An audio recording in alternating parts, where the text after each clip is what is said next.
In one of the large and rich cities of China there once lived a tailor named Mustafa. He was very poor. He could hardly by his daily labour maintain himself and his family, which consisted only of his wife and a son.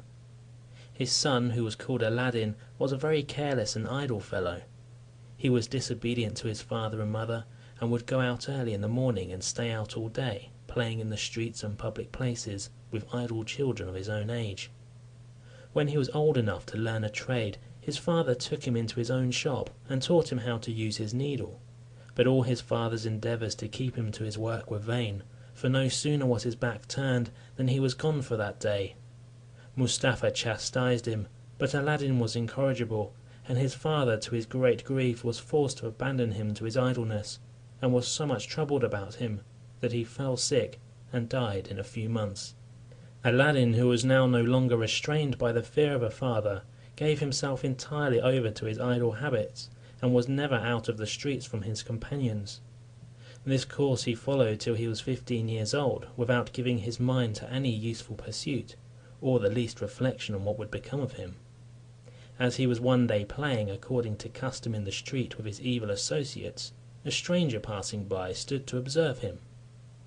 This stranger was a sorcerer, known as the African magician, as he had been but 2 days arrived from Africa, his native country.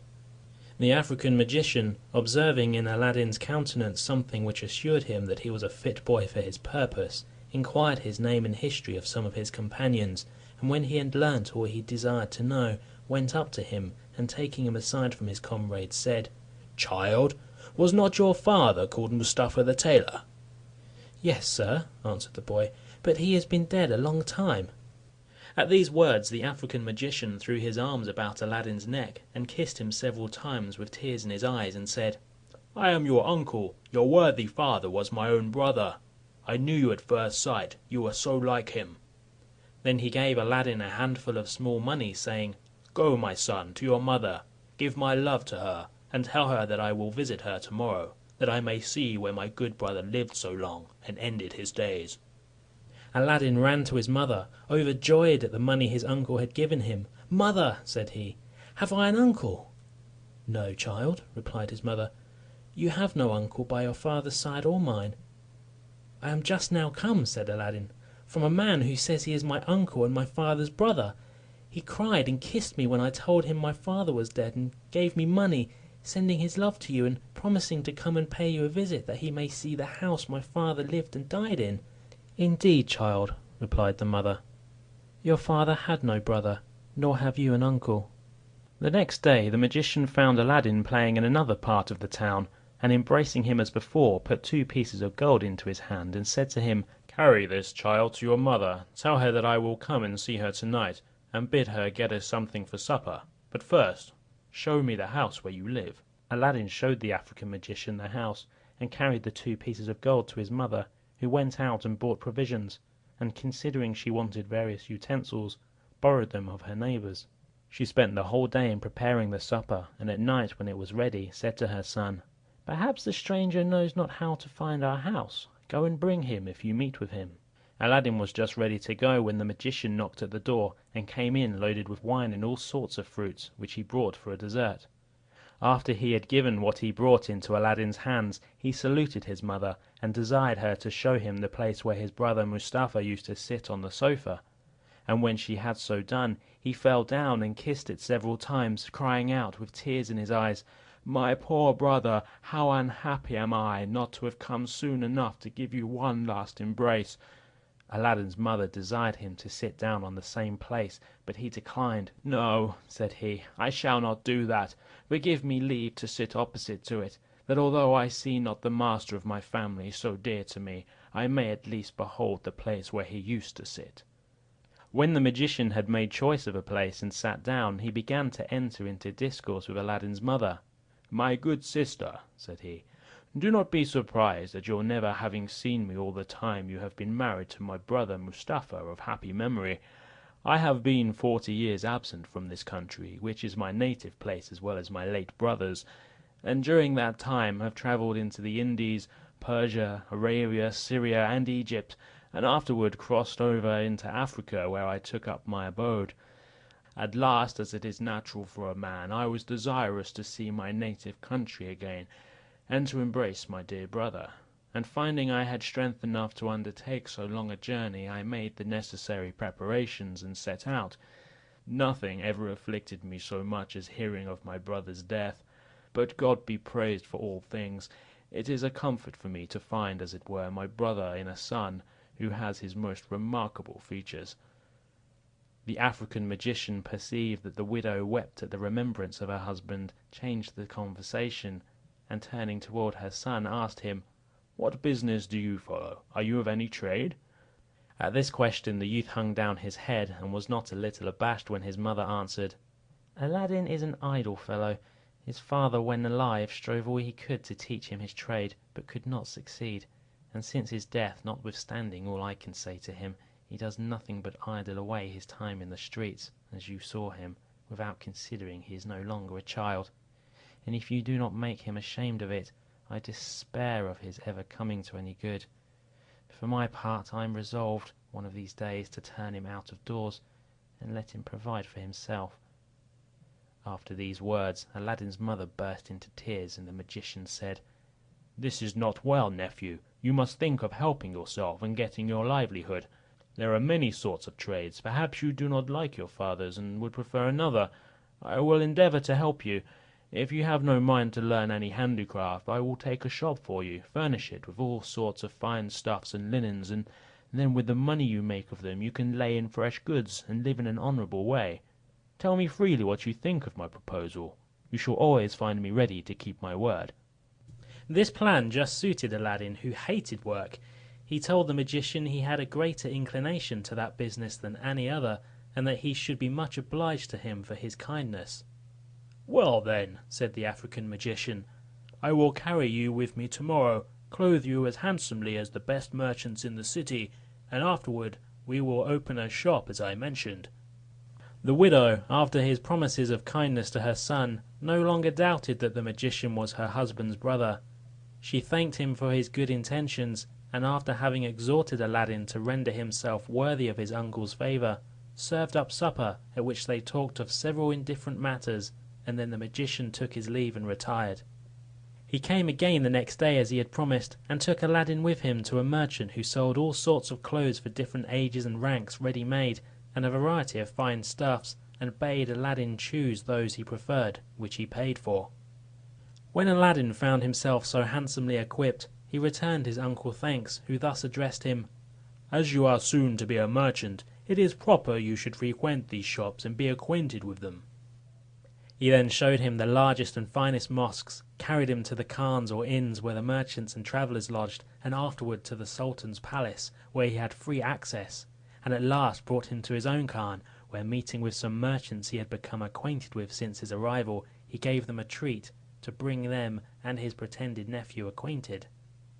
This entertainment lasted till night. When Aladdin would have taken leave of his uncle to go home, the magician would not let him go by himself, but conducted him to his mother, who, as soon as she saw him so well dressed, was transported with joy, and bestowed 1,000 blessings upon the magician.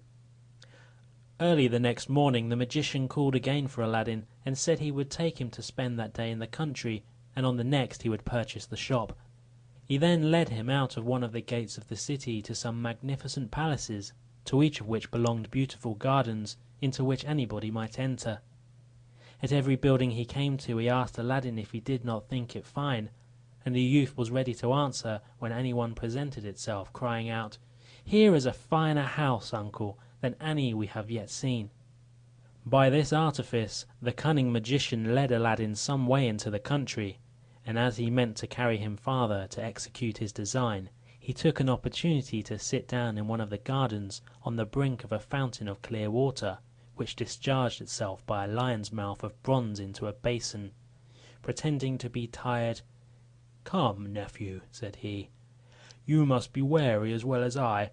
Let us rest ourselves, and we shall be better able to pursue our walk." The magician next pulled from his girdle a handkerchief with cakes and fruit, and during this short repast he exhorted his nephew to leave off bad company, and to seek that of wise and prudent men, to improve by their conversation. "For," said he, You will soon be at man's estate, and you cannot too early begin to imitate their example." When they had eaten as much as they liked, they got up and pursued their walk through gardens, separated from one another only by small ditches, which marked out the limit without interrupting the communication, so great was the confidence the inhabitants reposed in each other. By this means the African magician drew Aladdin insensibly beyond the gardens, and crossed the country till they nearly reached the mountains. At last they arrived between two mountains of moderate height and equal size, divided by a narrow valley, which was the place where the magician intended to execute the design that had brought him from Africa to China. "We will go no farther now," said he to Aladdin. "I will show you here some extraordinary things, which when you have seen, you will thank me for, but while I strike a light, gather up all the loose dry sticks you can see to kindle a fire with." Aladdin found so many dried sticks that he soon collected a great heap.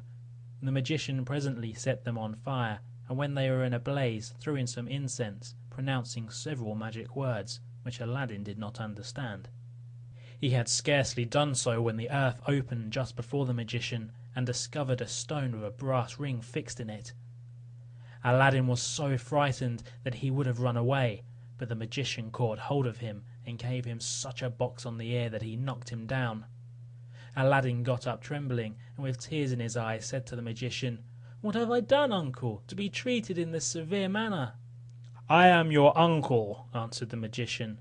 "I supply the place of your father, and you ought to make no reply. But, child," added he, softening, "do not be afraid, for I shall not ask anything of you, but that you obey me punctually, if you would reap the advantages which I intend you. Know then that under this stone there is hidden a treasure, destined to be yours, and which will make you richer than the greatest monarch in the world. No person but yourself is permitted to lift this stone, or enter the cave, so you must punctually execute what I may command, for it is a matter of great consequence, both to you and me." Aladdin, amazed at all he saw and heard, forgot what was past, and rising said, "Well, uncle, what is to be done? Command me, I am ready to obey." "I am overjoyed, child," said the African magician, embracing him. "Take hold of this ring and lift up that stone." "Indeed, uncle," replied Aladdin, "I am not strong enough. You must help me." "You have no occasion for my assistance," answered the magician. "If I help you, we shall be able to do nothing. Take hold of the ring and lift it up, and you will find it will come easily." Aladdin did as the magician bade him, raised the stone with ease, and laid it on one side. When the stone was pulled up, there appeared a staircase about 3 or 4 feet deep, leading to a door. "Descend, my son," said the African magician, "those steps, and open that door. It will lead you into a palace divided into 3 great halls. In each of these you will find 4 large brass cisterns placed on each side, full of gold and silver, but take care you do not meddle with them. Before you enter the first hall, be sure to tuck up your robe, wrap it about you, and then pass through the second into the third without stopping.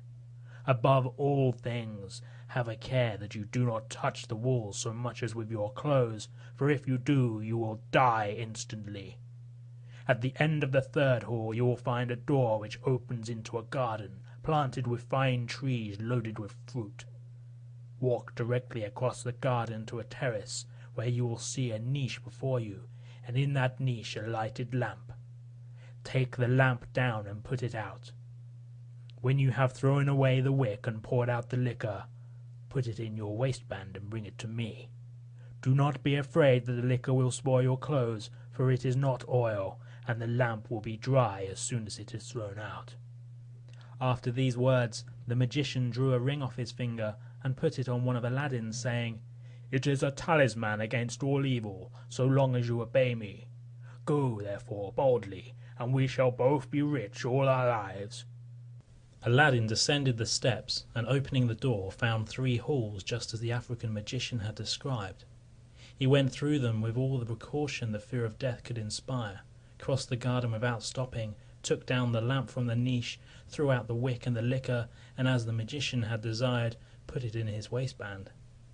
But as he came down from the terrace, seeing it was perfectly dry, he stopped in the garden to observe the trees, which were loaded with extraordinary fruit of different colours on each tree. Some bore fruit entirely white, and some clear and transparent as crystal, some pale red and others deeper, some green, blue and purple, and others yellow. In short, there was fruit of all colours. The white were pearls, the clear and transparent diamonds, the deep red rubies, the paler balas rubies, the green emeralds, the blue turquoises, the purple amethysts, and the yellow sapphires. Aladdin, ignorant of their value, would have preferred figs or grapes or pomegranates, but as he had his uncle's permission, he resolved to gather some of every sort. Having filled the 2 new purses his uncle had bought for him with his clothes, he wrapped some up in the skirts of his vest, and crammed his bosom as full as it could hold. Aladdin, having thus loaded himself with riches of which he knew not the value, returned through the 3 halls with the utmost precaution, and soon arrived at the mouth of the cave, where the African magician awaited him with the utmost impatience. As soon as Aladdin saw him, he cried out, "Pray, uncle, lend me your hand to help me out." "Give me the lamp first," replied the magician. "It will be troublesome to you." "Indeed, uncle," answered Aladdin, "I cannot now, but I will as soon as I am up." The African magician was determined that he would have the lamp before he would help him up, and Aladdin, who had encumbered himself so much with his fruit that he could not well get at it, refused to give it to him till he was out of the cave. The African magician, provoked at this obstinate refusal, flew into a passion, threw a little of his incense into the fire, and pronounced 2 magical words, when the stone which had closed the mouth of the staircase moved into its place, with the earth over it in the same manner as it lay at the arrival of the magician and Aladdin. This action of the magician plainly revealed to Aladdin that he was no uncle of his, but one who designed him evil. The truth was that he had learnt from his magic books the secret and the value of this wonderful lamp, the owner of which would be made richer than any earthly ruler, and hence his journey to China. His art had also told him that he was not permitted to take it himself, but must receive it as a voluntary gift from the hands of another person. Hence he employed young Aladdin, and hoped by a mixture of kindness and authority to make him obedient to his word and will. When he found that his attempt had failed, he set out to return to Africa, but avoided the town, lest any person who had seen him leave in company with Aladdin should make inquiries after the youth. Aladdin, being suddenly enveloped in darkness, cried and called out to his uncle to tell him he was ready to give him the lamp, but in vain, since his cries could not be heard.